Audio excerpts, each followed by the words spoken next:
My name is Astrid, and at 34, I thought 8 years at Techvision meant something. 120 completed projects, systems that powered our entire operation.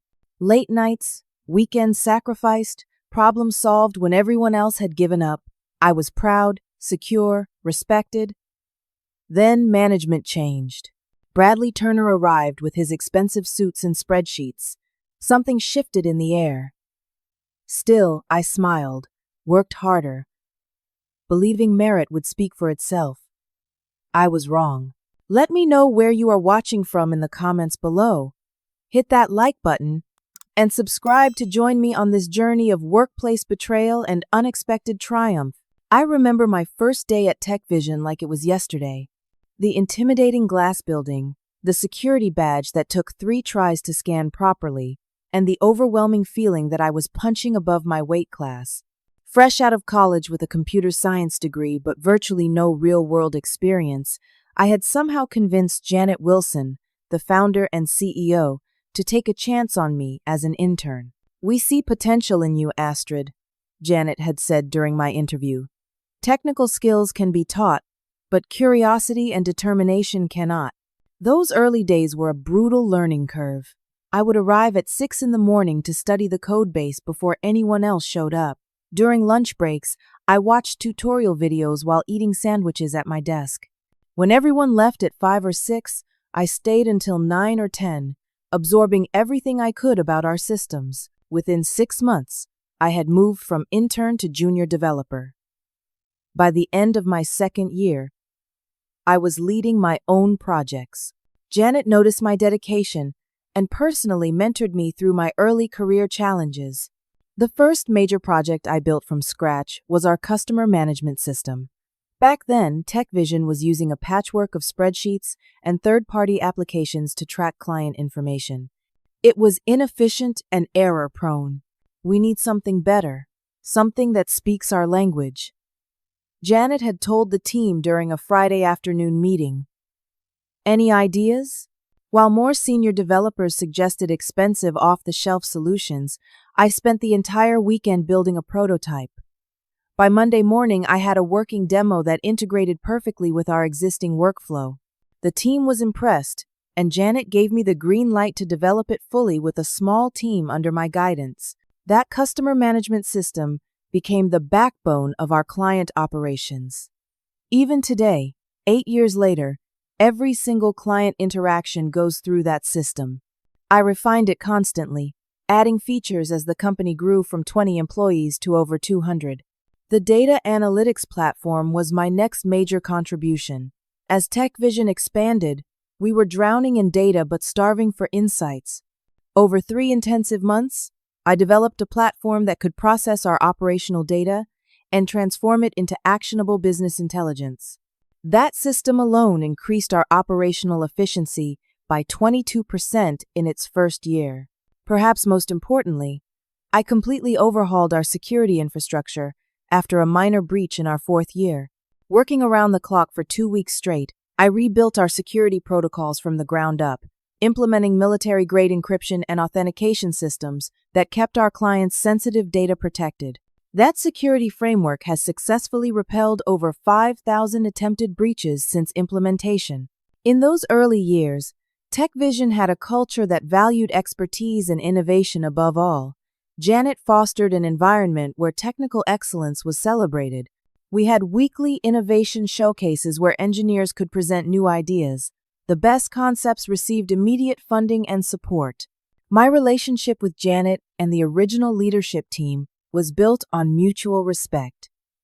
They understood the challenges of software development and appreciated those of us who could solve complex problems. When I spoke in meetings, people listened, regardless of my age or title.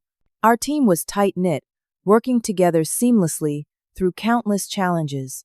David Thompson, our senior systems architect, became a close friend and mentor. Sarah Johnson from Client Relations always brought us real-world perspectives that made our technical solutions more practical. We were a family in many ways, celebrating successes together and supporting each other through failures. My technical expertise was regularly acknowledged. I received the annual Innovation Award 3 years running. My salary increased steadily, and I was promoted to senior engineer by my 5th year. I felt valued, secure, and proud of what we were building together. The first signs of change appeared about 2 years ago. Techvision had caught the attention of investors who saw our potential for growth. Suddenly, there was talk of expanding to new markets, opening additional offices, and possibly going public. We moved from our comfortable but modest office space to an expensive glass tower downtown. New teams were formed with people who had impressive resumes but little understanding of our company culture. Weekly innovation showcases were replaced by quarterly strategic planning sessions. Conversations shifted from technical excellence to market share and profit margins. The investors brought pressure for faster growth and higher returns. Janet seemed increasingly stressed in company meetings, talking more about financials and less about our technical vision. I tried to stay focused on my work, believing that as long as I continued delivering excellence, my position would remain secure. I could not have been more wrong. Everything changed 18 months ago when Techvision was acquired by Nexus Global, a multinational corporation looking to expand its technology portfolio. The announcement came during an all-hands meeting on a rainy Tuesday morning. Janet stood on the stage, her usual energetic demeanor subdued as she explained the benefits of the acquisition. "This partnership will provide us with resources we never dreamed possible," she said, though her eyes lacked their usual spark. "Nexus Global believes in our vision and wants to help us scale." 2 weeks later, Bradley Turner arrived as the new Vice President of Operations, sent by Nexus to optimize our processes. At 45, Bradley had an MBA from an elite university and a resume filled with successful corporate restructurings. What he lacked was any substantial technical background. Our first meeting set the tone for our relationship. I had prepared a detailed presentation on our current projects and technical roadmap. 5 minutes in, Bradley interrupted me. "This is all very interesting, Astrid, but let us focus on metrics. How many deployments per quarter? What is your team's velocity? How can we increase output by 30% this fiscal year?" I tried explaining that software development was not factory work that could simply be accelerated by pushing people harder. Quality code required time, testing, and iteration. Bradley dismissed my concerns with a wave of his hand. "Every department thinks they are special. But at the end of the day, business is business. We need predictable outputs and measurable results." The changes came swiftly after that. Daily stand-up meetings were instituted, where each engineer had to report their progress. Weekly reports, detailing hours spent on each task, became mandatory. Bradley introduced a new project management methodology that prioritized speed over quality. The once collaborative atmosphere of Techvision began to sour. Engineers who had previously shared ideas freely now guarded their work, afraid of being judged inefficient. Lunch breaks, once social affairs filled with creative conversations, became shorter as people ate at their desks to meet increasingly aggressive deadlines. Benefits were cut under the guise of standardizing with Nexus Global policies. Our flexible work-from-home policy was replaced with strict office hours. The education budget that had allowed us to attend conferences and take courses was slashed. Even the fully stocked kitchen, a small but appreciated perk, was reduced to basic coffee and water. My relationship with Bradley grew increasingly strained. In project planning meetings, he would often dismiss my concerns about technical debt or security implications. "We can address those issues in version 2, became his standard response, though version 2 rarely materialized as we were always rushing to the next project. I tried to adapt to the new reality. I documented everything meticulously, backed up my technical decisions with research, and put in even longer hours to maintain quality while meeting the new aggressive deadlines. Despite my efforts, I began to feel increasingly sidelined. Bradley brought in consultants who made sweeping recommendations without understanding our systems. My suggestions in meetings were often interrupted or dismissed. Projects I had once led were reassigned to newer team members who had relationships with Bradley. The first concrete sign that something was seriously wrong came during my annual performance review. Throughout my time at Techvision, I had consistently received outstanding evaluations. This time was different. Bradley sat across from me, flipping through papers without making eye contact. "Your technical skills are adequate, Astrid, but there are concerns about your attitude and team collaboration." I was stunned. "Could you provide specific examples? I have always prided myself on being a team player." "There have been reports that you are resistant to the new processes, that you question decisions rather than executing them, that you sometimes make others feel intimidated by your technical knowledge. I only raise concerns when I see potential problems that could affect our products or clients." I defended myself. "Isn't that my job?" Bradley sighed. "The company is changing, Astrid. We need people who can adapt and move quickly, who can embrace a more corporate approach to software development." I left that meeting with a meets expectations rating, the lowest evaluation of my career. More concerning than the rating itself was the realization that my years of contributions seemed to have been forgotten overnight. I was being painted as a problem rather than an asset. That night, I updated my resume for the first time in 8 years, not because I wanted to leave, but because I was beginning to sense I might not have a choice. Still, I loved what we had built at Techvision. I believed in our products and our original mission. I was not ready to walk away from that without a fight. I decided to try harder, to find a way to work within the new system while maintaining the quality and innovation that had always defined my work. I would prove my value so clearly that even Bradley could not deny it. What I did not realize then was that Bradley had already decided my fate, regardless of what I did or how hard I worked. The writing was on the wall. I just refused to read it. 3 months after my disappointing review, Bradley called me into his office on a Friday afternoon. A major client, Financial Dynamics, was threatening to leave us for a competitor. They needed a complete overhaul of their data processing system within 6 weeks, or they would walk. "This is right up your alley, Astrid," Bradley said with a smile that did not reach his eyes. "You built the original system for them, so you know it best. Make this happen and show us what you can do." At first, I was excited by the opportunity to prove myself. Then I saw the project specifications.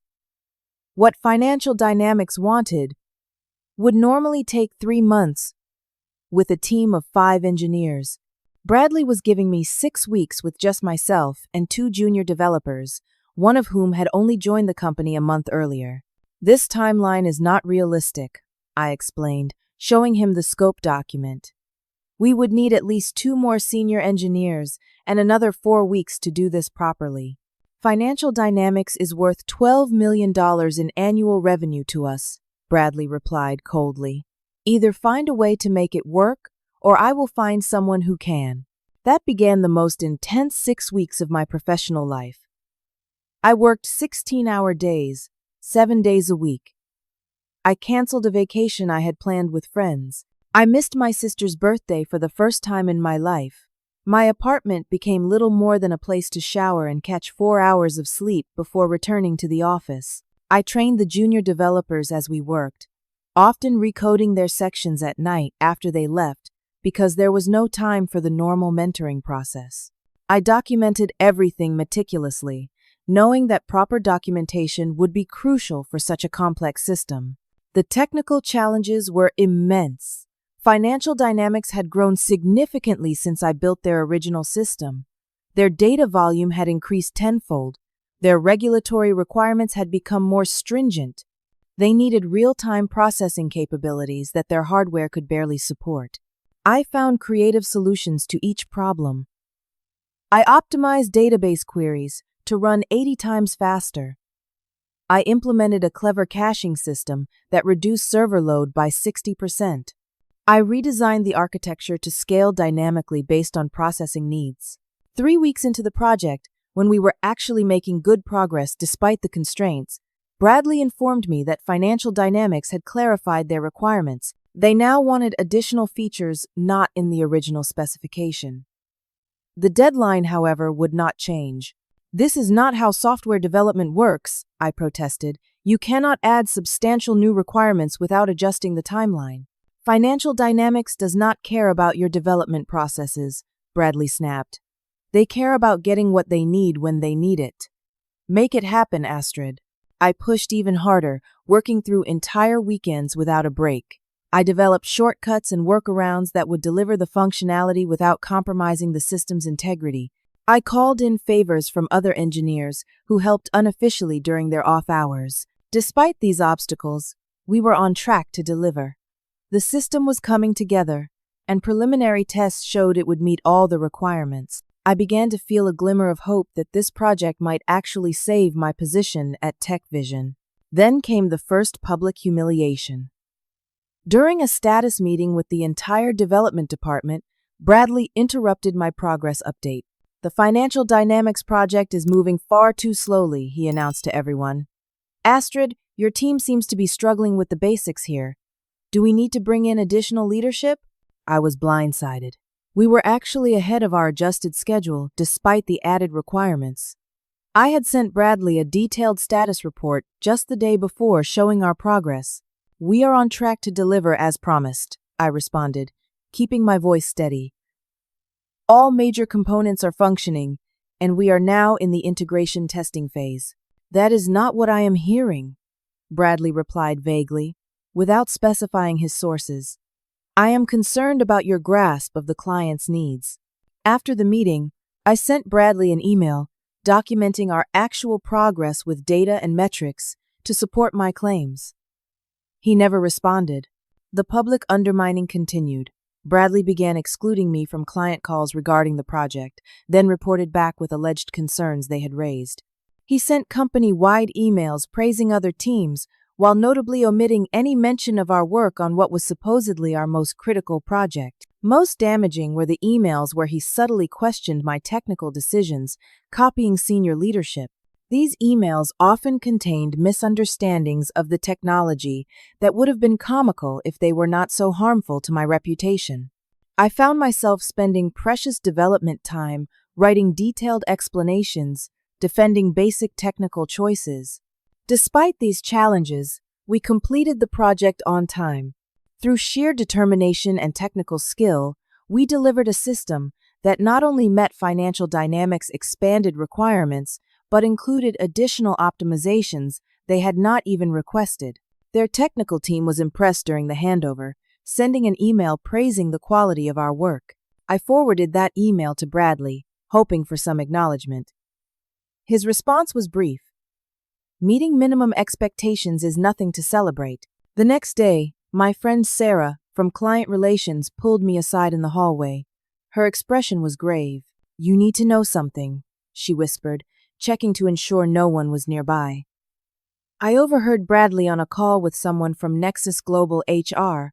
They were discussing restructuring the development department. My heart sank. Do you know details?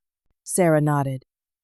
They have a list of people they consider adjustment opportunities, or something corporate like that.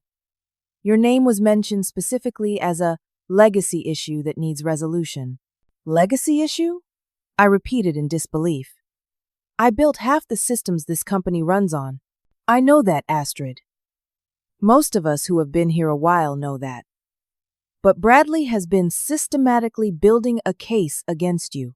He is telling the Nexus people that you are resistant to change and holding back progress. I thanked Sarah for the warning, but I was not sure what to do with the information.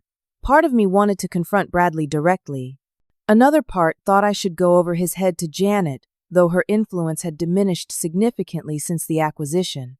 In the end, I decided to focus on documenting my contributions and preparing for whatever came next. What came next was worse than anything I could have imagined. 2 days after completing the Financial Dynamics project, Bradley announced a company-wide meeting to discuss strategic realignment and future growth initiatives. Attendance was mandatory for all 80 employees, and several key clients were invited as well, supposedly to showcase our renewed vision. The meeting was held in our largest conference room. I arrived early and took a seat in the middle row, not wanting to appear either too eager or too disengaged. The room filled quickly with a mixture of familiar faces and newer employees I barely knew. Janet was seated in the front row, but not at the presentation table, a visible sign of her diminished role. Financial dynamics representatives were there, along with executives from 3 other major clients. The atmosphere was tense with anticipation. Bradley took the stage at exactly 10 o'clock, dressed in an expensive tailored suit. He spent the first 30 minutes presenting slides filled with growth projections, market analyses, and organizational charts. Most of it was corporate jargon that had little connection to the actual work we did. As we move into this new phase of growth, Bradley announced, we need to ensure that everyone is aligned with our vision. That means making some difficult decisions about personnel and leadership. My stomach tightened. Sarah's warning echoed in my mind. Bradley clicked to a slide titled Department Performance Metrics. Various teams were ranked with color codes: green for exceeding expectations, yellow for meeting them, red for underperforming. The development team, my team, was coded red. Our analysis shows significant inefficiencies in several key departments, Bradley continued. In particular, we have identified resistance to modernization in our development practices. His eyes found mine in the crowd, and I knew what was coming next.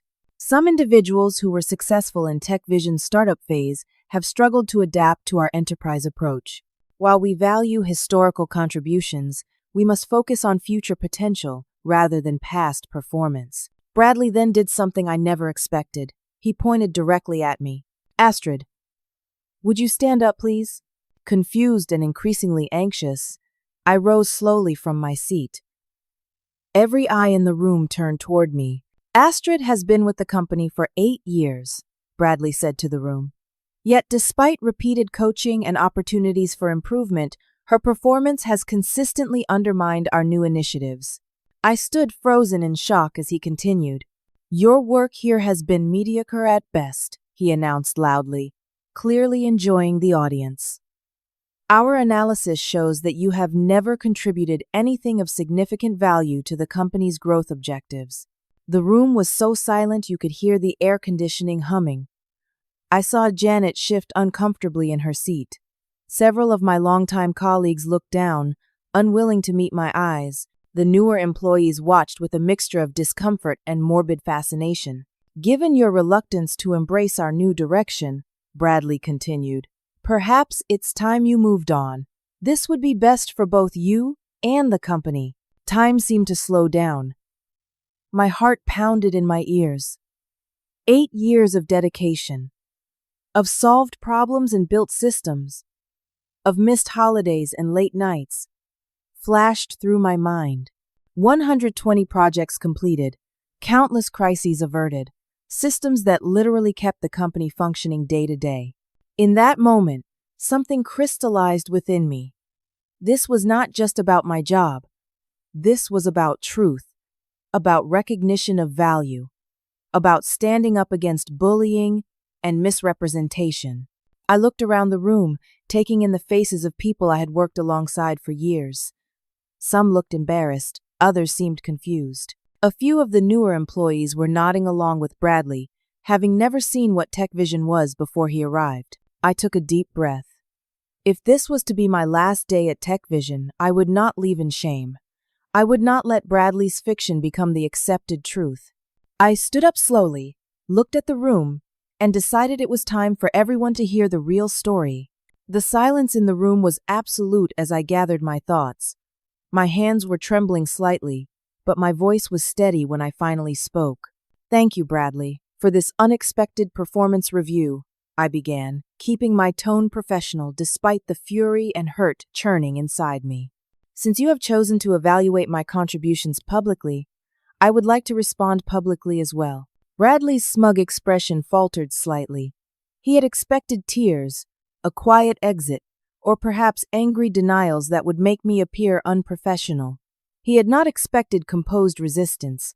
When I joined Techvision 8 years ago, we were a 20-person company with promising ideas but limited infrastructure.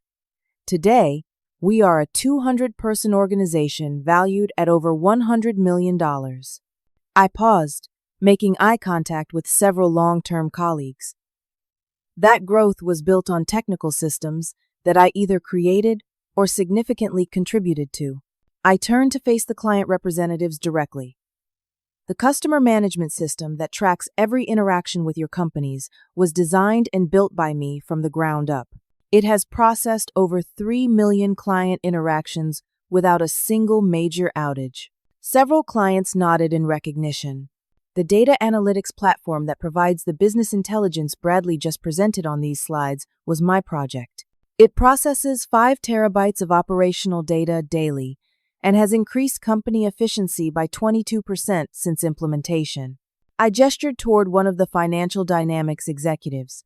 The system we just delivered for Financial Dynamics, despite impossible deadlines and constantly changing requirements, was completed on time and exceeded specifications because my team worked 16-hour days for 6 straight weeks. I could see confusion spreading through the room as people tried to reconcile Bradley's assessment with the systems they used every day. The security infrastructure that has protected all client data through 5,000 attempted breaches was my design. The emergency notification system that alerts us to potential problems before they affect customers was my initiative. The continuous deployment pipeline that allows us to update systems without downtime was my architecture. I turned back to Bradley. You stated that my work has been mediocre at best and that I have never contributed anything of significant value. I would like to see the metrics and evidence supporting those claims. Because the data I have shows that systems I built process 90% of this company's core functions. Bradley's face had reddened. He reached for the presentation remote. I think that is enough. We can discuss your concerns privately. No, I said firmly. You chose to question my contributions publicly. I deserve the chance to respond publicly. From the front row, David Thompson, our senior systems architect, stood up. Astrid is right. The core technology that makes this company valuable was largely built by her or with her significant input. I have worked alongside her for 7 years and can attest to her exceptional contributions. Sarah from Client Relations stood next. Our client satisfaction scores have consistently been highest for systems Astrid developed.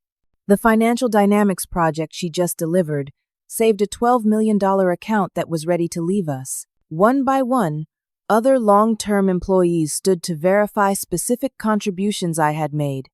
Systems I had saved when they were failing. Clients I had retained through technical innovation. Problems I had solved when others could not. The Financial Dynamics CTO, who had been invited to the meeting, raised his hand to speak. I feel I should comment here. We were indeed planning to take our business elsewhere until Astrid's team delivered a system that exceeded our expectations. We are now considering expanding our engagement with Techvision specifically because of that work. Bradley's carefully orchestrated public execution was unraveling. He attempted to regain control of the room. While historical contributions are appreciated, we must focus on current performance and future alignment. I would like to propose an independent technical evaluation, I interrupted. Let a neutral third party assess the quality and value of my work. If my contributions are truly mediocre, I will resign immediately. If not, perhaps we should reevaluate who is truly delivering value to this company. Bradley's face contorted with barely contained rage. That will not be necessary. This meeting was meant to discuss broader strategic initiatives, not individual performance issues. But you made it about my performance, I countered. You chose to single me out in front of our entire company and key clients. Was that aligned with the professional values Techvision once stood for? I could see Janet watching intently from the front row, a complex mixture of emotions crossing her face. Let me remind everyone about the core values this company was built on, I continued. Technical excellence, honesty, respect for expertise, collaborative problem solving. These were the principles that attracted top talent and loyal clients. These were what made Techvision special. I straightened my shoulders and made the hardest decision of my professional life. I have given 8 years of my life to building systems that power this company. I have sacrificed weekends, holidays, and personal relationships to ensure our clients received exceptional technology solutions. I have mentored dozens of developers who continue to contribute to this organization. I looked directly at Bradley, but I cannot continue to work somewhere that does not value truth, expertise, or basic professional respect. So yes, Bradley, perhaps it is time for me to move on. There were audible gasps in the room. Effective immediately, I resign from my position at Techvision. I wish the company success in its future endeavors, particularly with maintaining the systems I leave behind. I gathered my notebook and stood tall. For those clients who value the work I have done, I will be starting my own technology consultancy. My email is on file with your companies. I would be honored to continue serving your technical needs in a new capacity. I turned to my colleagues. To those who stood up for me today, thank you. Your integrity means more than you know. To everyone else, I wish you the best in navigating the new Techvision. With that, I walked calmly toward the exit. As I reached the door, I heard Bradley attempting to regain control of the meeting, his voice strained and defensive. But I also heard the unmistakable buzz of intense conversation erupting throughout the room. I had not planned to leave Techvision that day. I certainly had not planned to announce a new business venture on the spot. But sometimes, the best decisions are made when we have no time to overthink them. As I walked to my desk to collect my personal items, I felt a strange mixture of terror and liberation. 8 years of security was gone, but so was the increasing toxicity, the disrespect, and the feeling of being undervalued despite my contributions. Whatever came next would be on my terms, built on truth and technical excellence. And that was worth more than the security I was leaving behind. The fallout from the meeting was immediate and intense. As I packed my belongings into a cardboard box, several colleagues stopped by my desk to express their support or disbelief at what had transpired. Some whispered that they were considering leaving too. Others simply wanted to exchange contact information for the future. I had barely reached the elevator when my phone rang. It was Janet. "Can we talk before you leave the building?" she asked, her voice carrying a note of urgency I had not heard in months. We met in a small conference room on the ground floor. Janet looked tired, older than I remembered from our early days building the company. "That was inexcusable," she said without preamble. "Bradley's behavior was unprofessional and does not represent how Techvision's leadership views your contributions. Where was this support before today?" I asked quietly. Janet sighed. "The acquisition has been complicated. My role has been increasingly ceremonial. I should have fought harder against the culture shift, especially when it began affecting valued team members like you." "It is too late now," I replied, feeling a strange calm despite the tumult of the morning. "Maybe not." Janet leaned forward. The board was watching that meeting virtually. They are not pleased with how Bradley handled things. There is talk of reconsidering his position. If that happens, I would like you to reconsider yours as well. I shook my head. Even if Bradley leaves, the damage is done. Techvision is no longer the company I joined. It is no longer a place where technical excellence is the primary value. We could rebuild that culture, Janet insisted, with people like you leading the way. I appreciate your confidence, I said sincerely, but I meant what I said in there. It is time for me to move on. As I left the building for the last time, my phone began buzzing with notifications. Bradley had apparently sent a company-wide email attempting to control the narrative, describing my departure as a mutual decision following performance concerns. The response was swift, with several long-term employees replying all to challenge his characterization and affirm my contributions. By evening, I had received emails from the CEO of Nexus Global, apologizing for the unfortunate situation and offering a generous severance package if I would sign a non-disclosure agreement. I declined politely, but firmly. My story was my own, and I would not be silenced. The financial reality of my decision hit hard that first month.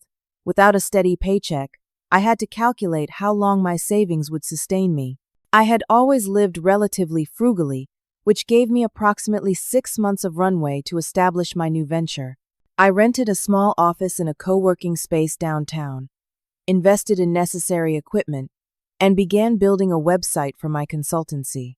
I named it Clarity Systems, reflecting my commitment to transparent communication and clear technical solutions. The early days were challenging in ways I had not anticipated.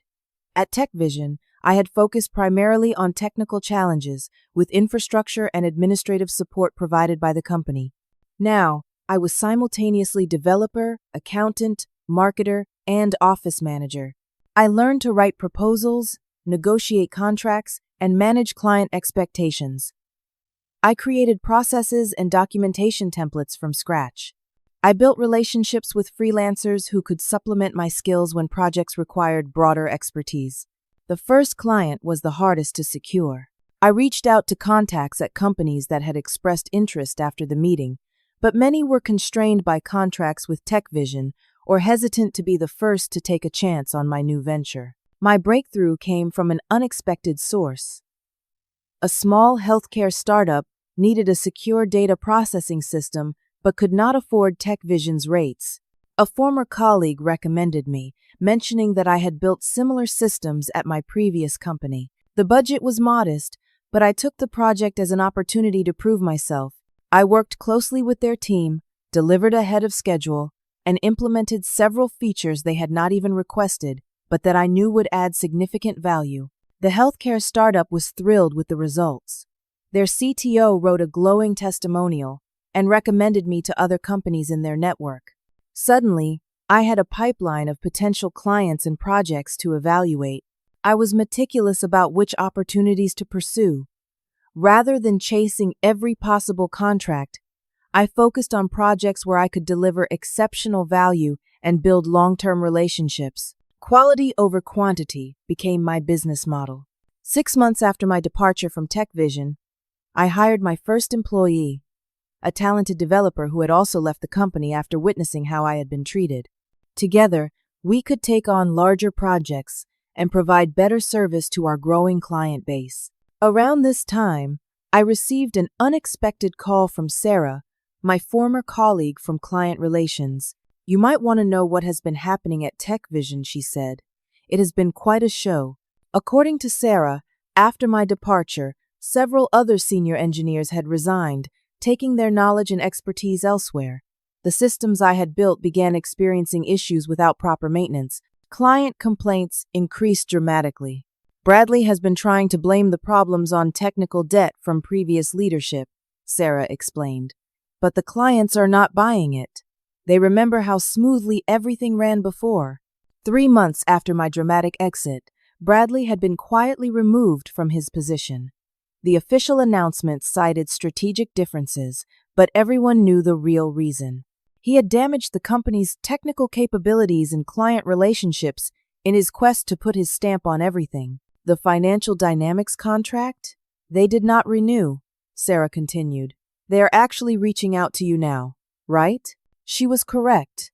Financial Dynamics had contacted me the previous week about potentially working together. "Several other major clients are considering following suit," Sarah added. "The new leadership is in panic mode, trying to rebuild what was lost." I took no pleasure in Techvision's struggles. Many good people still worked there, people who had nothing to do with my mistreatment.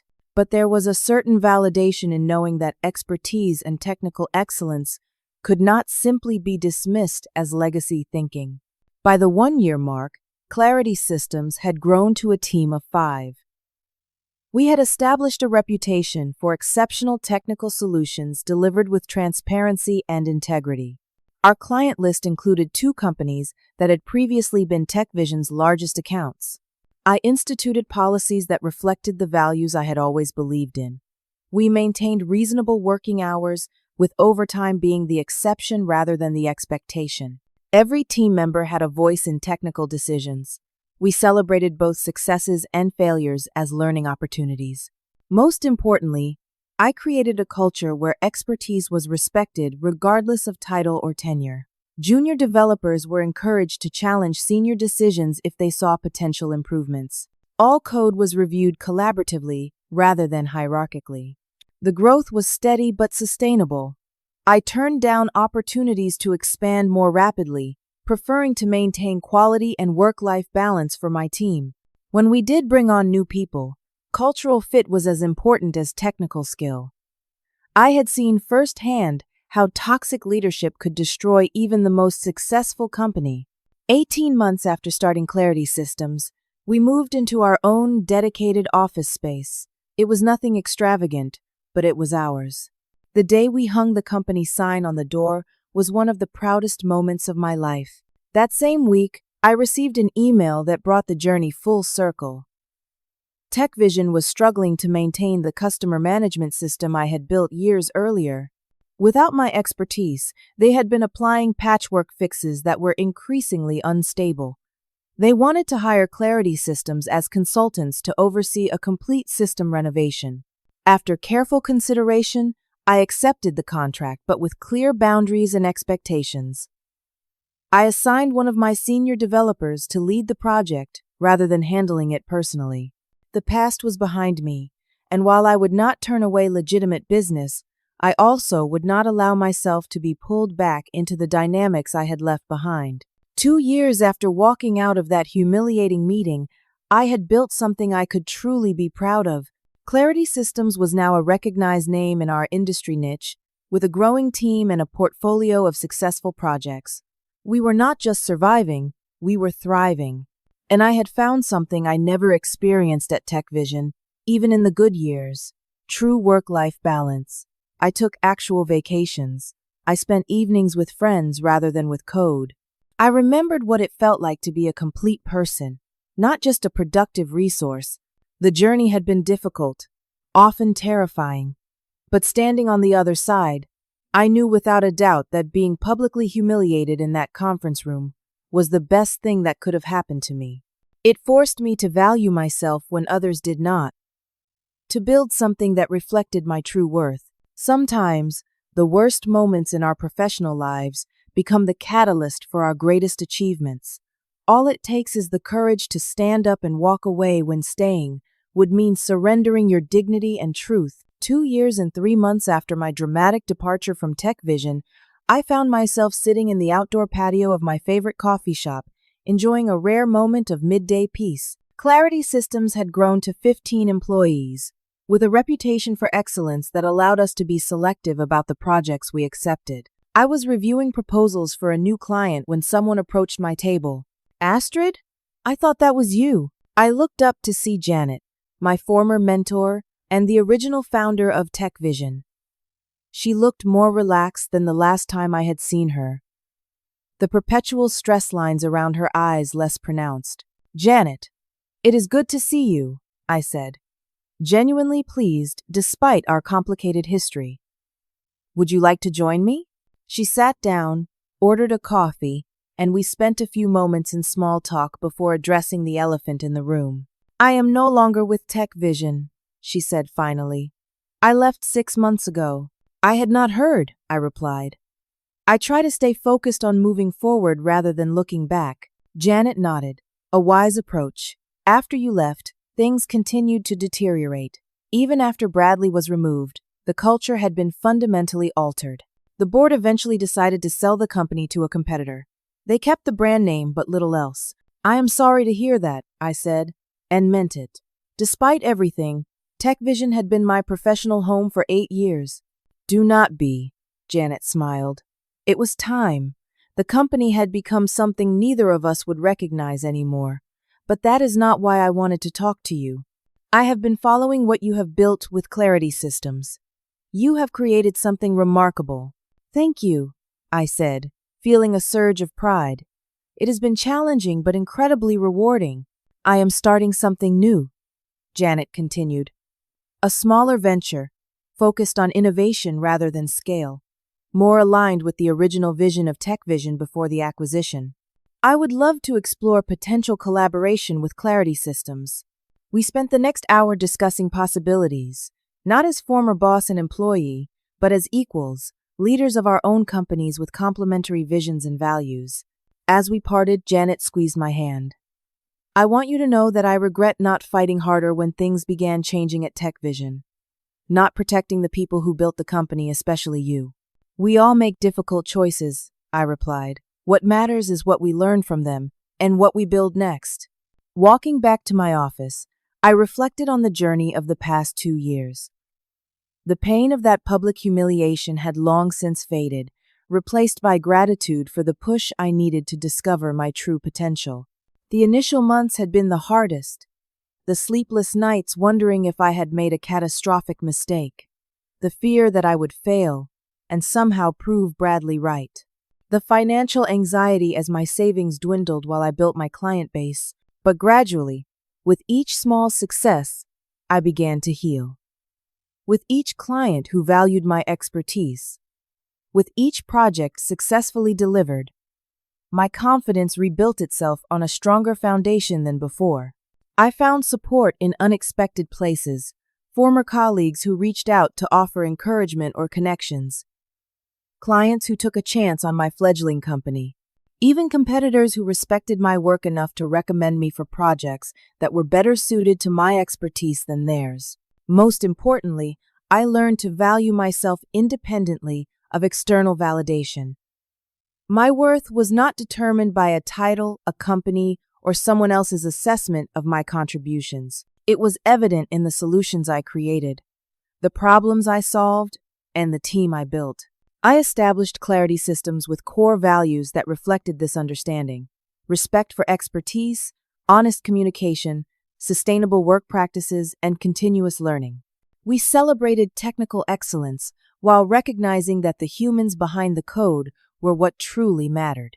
The company grew organically, attracting talented people who shared these values. We turned away lucrative projects when they would have required compromising our principles. We invested in creating a workplace where everyone felt valued and heard. Professionally, I had never been more fulfilled. The systems we built helped businesses operate more efficiently, healthcare providers serve patients better, and educational institutions reach more students. Our work mattered in tangible ways. Personally, I had found balance. I rediscovered old hobbies. I spent time with family and friends without constantly checking email. I remembered how to rest without feeling guilty. Perhaps most surprisingly, I had made peace with my experience at Techvision. The anger and hurt had dissolved, replaced by perspective. Bradley's attempt to diminish me had ultimately led to my greatest professional growth. His public attack had freed me from a situation that was slowly crushing my spirit. As I reached the Clarity Systems office, I paused to look at the sign bearing our name and logo. The journey from that humiliating conference room to here had been difficult, but necessary. Sometimes being undervalued is the best thing that can happen to us. It forces us to recognize our own worth when others fail to see it. The true measure of success is not how others value you, but whether you are building something aligned with your deepest values, whether your work allows you to grow not just professionally, but as a human being. Whether you can look in the mirror and be proud of the person looking back. By that measure, being told I had never contributed anything was the beginning of my greatest contribution yet, not just to a company, but to myself and to everyone whose life I touched through my work. Sometimes, the most painful endings lead to the most beautiful beginnings. The door that closes forces us to find the one that was meant for us all along. And when we walk through it, we discover that what awaits us on the other side is far greater than what we left behind. Have you ever been undervalued at work or faced a situation where someone tried to diminish your contributions? How did you respond, and what did you learn from the experience? I would love to hear your stories in the comments below. If this story resonated with you, please like, subscribe, and share it with others who might be facing similar challenges in their professional lives. Remember, sometimes the worst professional experiences become the catalyst for our greatest growth. Thank you for joining me on this journey, and I wish you the courage to recognize your worth, even when others fail to see it.